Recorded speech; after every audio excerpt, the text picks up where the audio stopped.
Hey, what's up, guys? Welcome to part 25 of the GTO Trainer.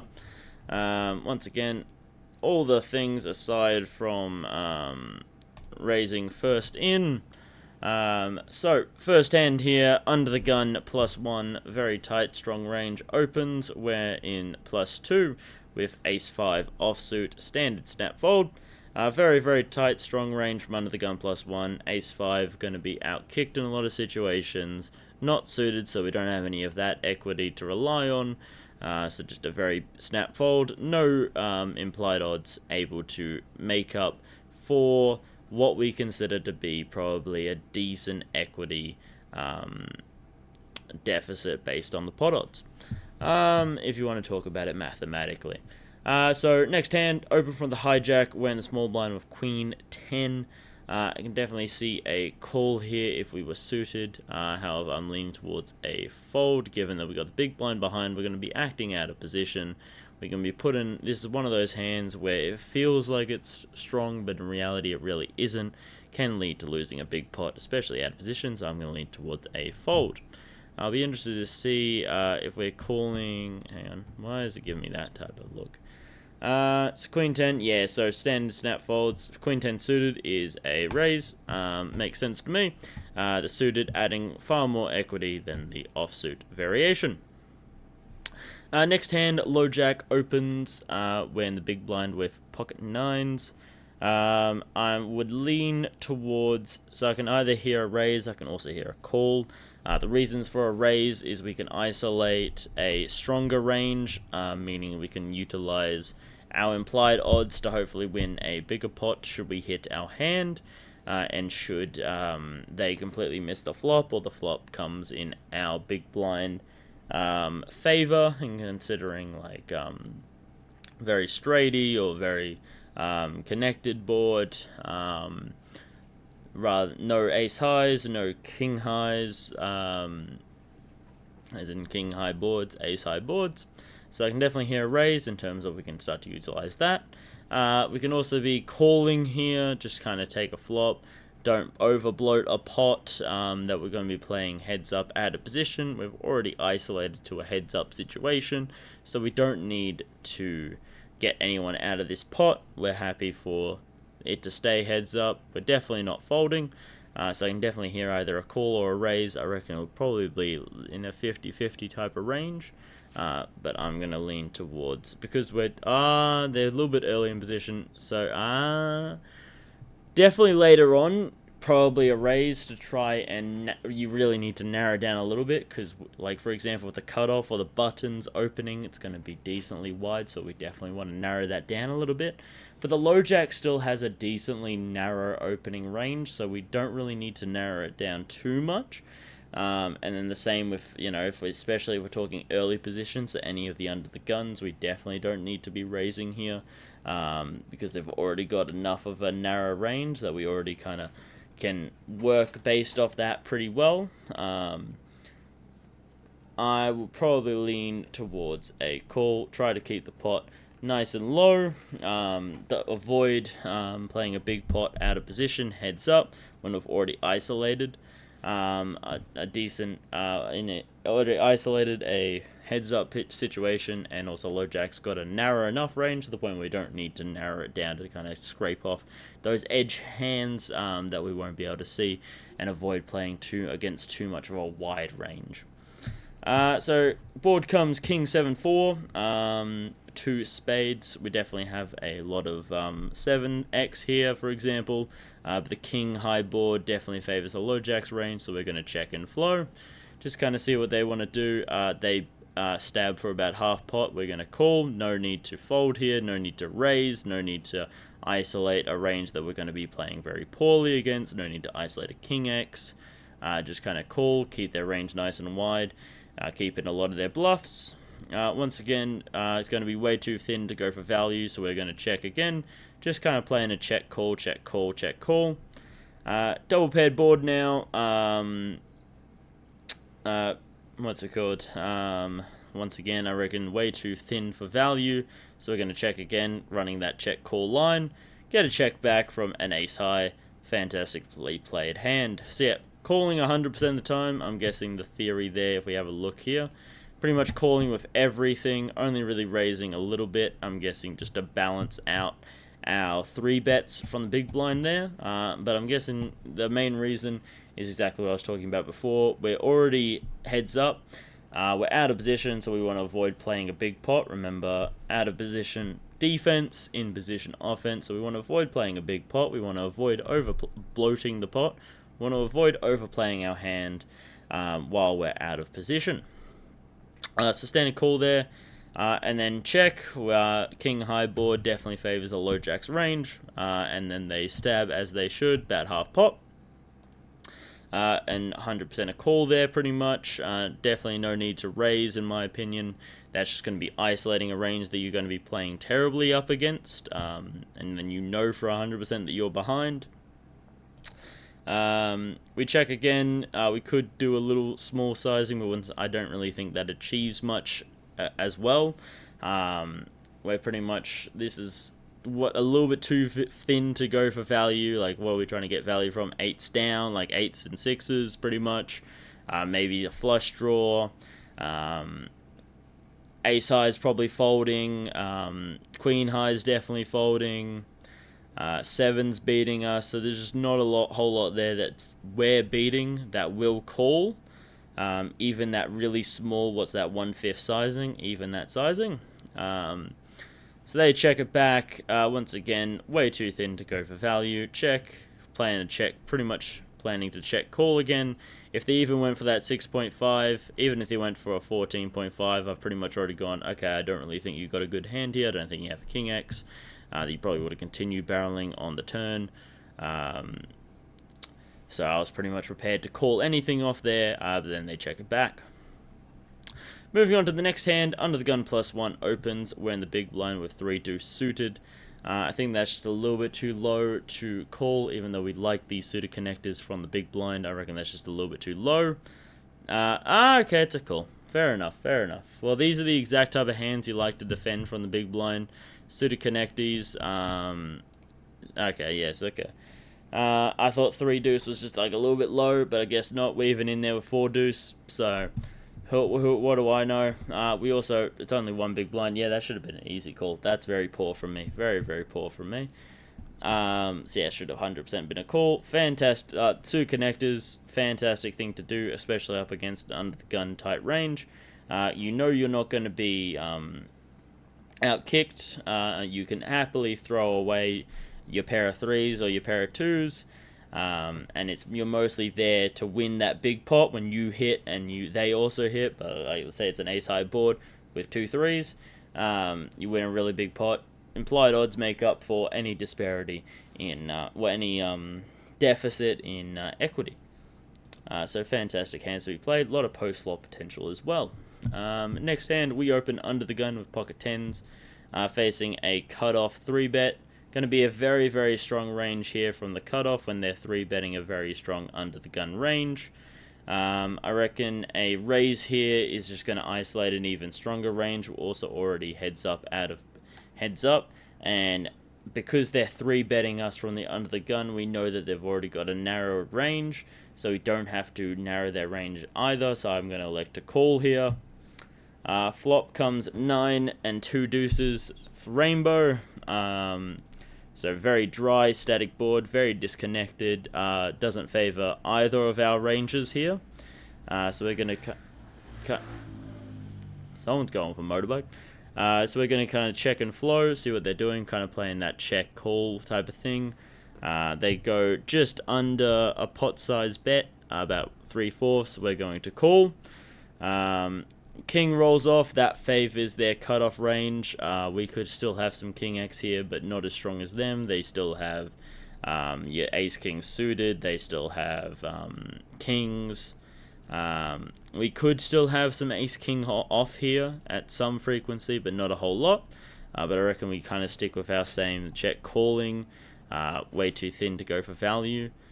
They once again go half pot on the king, so they would have to be either turning, like, I mean, the only real value hand on the flop that now hits their king, like Ace King definitely would still be doing that. Kings 100%. But I reckon we can't fold 10s just yet.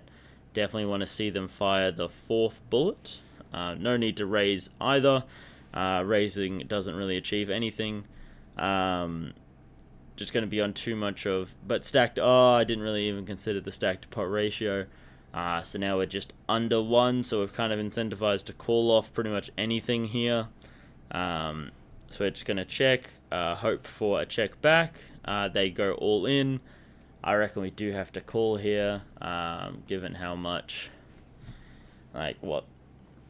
Just under pot jam. We're pretty much only losing to a king and overpairs. He has played it like very much like an overpair. The only thing that we're beating is ace queen, ace jack. So I could realistically, I reckon it's a fold. But I know GTO will probably say it's a call. The reasons, like, because realistically, what are we beating? You know, we're beating ace queen. We're beating ace jack. We're beating pocket eights. But pretty much pocket eights wouldn't be there. Ace queen could be there. Ace queen could be there.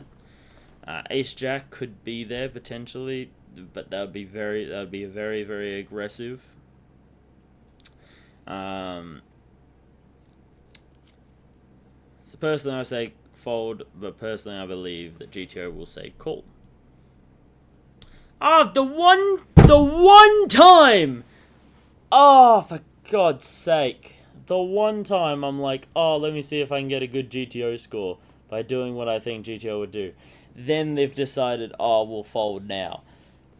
God damn it. God damn it. You see, I know it's an obvious fault. It's a very, very obvious fault. You're not bluffing there, and like you just don't have enough bluffs realistically. So yeah, god damn it. God damn it. I mean, but I did say it. Like in a live poker, I'm snap folding that straight away. No questions asked. So I know that I did the right thing. I know that I will do the right thing. I just did this for the score, and evidently I still got punished. So hey ho. But prior, all the moves before that, fantastic. You know, just doing the check call down. Don't let them just steamroll over you. Show a little bit of fight. They might give up with their bluffs, and you might be able to snap off. And there's no better feeling in the world than hearing the, oh, you're good. Best feeling in the world. So, button opens, very, very wide range, but a suited garbage hand like Queen 5 offsuit does not play well up against pretty much anything. Exact same with Ace 3. Oh, actually. Oh, I think that might be a call. I think we're in there with all of our suited aces. I think we are. No, offsuit aces. Oh, it's a close one. Oh, I'm going to go fold. Oh, good decision. Oh, it was a raise at a little bit of a frequency. Is there some of them? So yeah, it was pretty much all the ones above. Like Ace 4, raise a little bit, call a little bit, fold a little bit. We'll fold majority. Ace 5, about 40-60. Ace 6, 11-90. 10-90. And then Ace 7, about 50-50. Ace 8, about 30-70. So yeah. Nice. Alright, good stuff. And then obviously all of our suited aces. We're in there. We're in there for the suited aces. Moving on to the next hand, facing a very tight, aggressive. Damn, alright. Very tight, strong, under the gun +2 open when the hijack with Queen 5 offsuit. Lovely offsuit garbage. Who doesn't love a good little bit of offsuit garbage? Gonna snap fold it, however, you know, it was hard to let it go. It was very hard to let it go. But we had to do it. You know, undergun's just too strong there. Moving on to the next hand, under the gun +1 opens. We're in the button with 10-8 offsuit. I believe a 10-8 suited would be a call. No, it wouldn't. We've done this in a previous one. We don't take the gappers. No gappers when it's from early position. Only connectors, and only at a very small frequency in order to balance out our button 3 bets versus under the gun. They've just got too strong of a range to be in there with any gappers, double gappers, or single gappers. Apologies. So this is just going to be a snap fold. So yeah, as you can see here, so pretty much only here with our suited connectors. We do have, yeah, so no gap. Oh, we do have 8-6 in there. 8-6 is in there at 7%. 6-4 is also in there at 6%. And then 5-3 is also in there with 20%. So yeah, very little chance of getting out kicked. Plenty of playability, especially with position, and they play best up against the under the gun range due to not having any conflicting cards, so no dominating situations, and you're very, very content to just throw it into the muck the second of aggression. And if you miss the board, you have no backdoors, you have no draws, you have nothing. You can very happily throw away your 10 high rather than getting married or committed, or getting overly attached and overplaying a very marginal hand. You're very happy to just get rid of it because it doesn't really look like a premium. Moving on to the next one, under the gun +1 opens, small blind limps in, so small blind's going to be limping in here with pretty much suited anything of strength. Even though under the gun +1, very, very strong range, we do have ace queen suited, the parking lot hand, but it's a suited parking lot hand. And we don't want to be taking a flop 3 ways, so we're going to raise this up. Under the gun +1 folds, and then we get a jam snap all in from the small blind. I believe that is ace king off, and we are going to fold. Yes, yes it is. No shot, you're saying I should call. Call? What? Play piggy in the middle? Why would I want to play piggy in the middle? That's probably the worst position in all of poker, is playing piggy in the middle. I have lost the cap of my pen. I've found the cap of my pen. But why would you ever want to play piggy in the middle from the big blind? Like, that seems ridiculous, no? No, yes, okay, so we're calling with everything there, even though the small blind's still here. I feel like GTO has forgotten that the small blind is there. Because you would not want to be piggy in the middle situation going to this flop. With under the gun being the aggressor. You know, you would want to isolate, have one of them. Okay, just so happened that for some reason ace king offsuit in the small blind is just an open jam. Well, not an open jam, but just a jam. For it, like, what was that? 100 big blind jam into 15 bigs. Seems like a slide over bet. Ever so slightly. But yeah, okay. That seems, I don't know. I don't know about that one. I would have thought that we would want to avoid playing three-handed. We would want to avoid being piggy in the middle. Just cause for a lot of mistakes. Cause for a lot of mess-ups. Everything post-flop just becomes increasingly more and more difficult. Because you don't act first. We've got someone to act behind as well. So we have to have a very, very strong range to reflect our poor predicament, pretty much. So probably one of our better sessions, probably one of our really good sessions. 10 hands, 21 moves, 87% GTO score, mostly brought down by that 10s hand calling at the end. When I knew, you guys know it, I said it was a fold. I said I would have folded it. I said I know I should fold.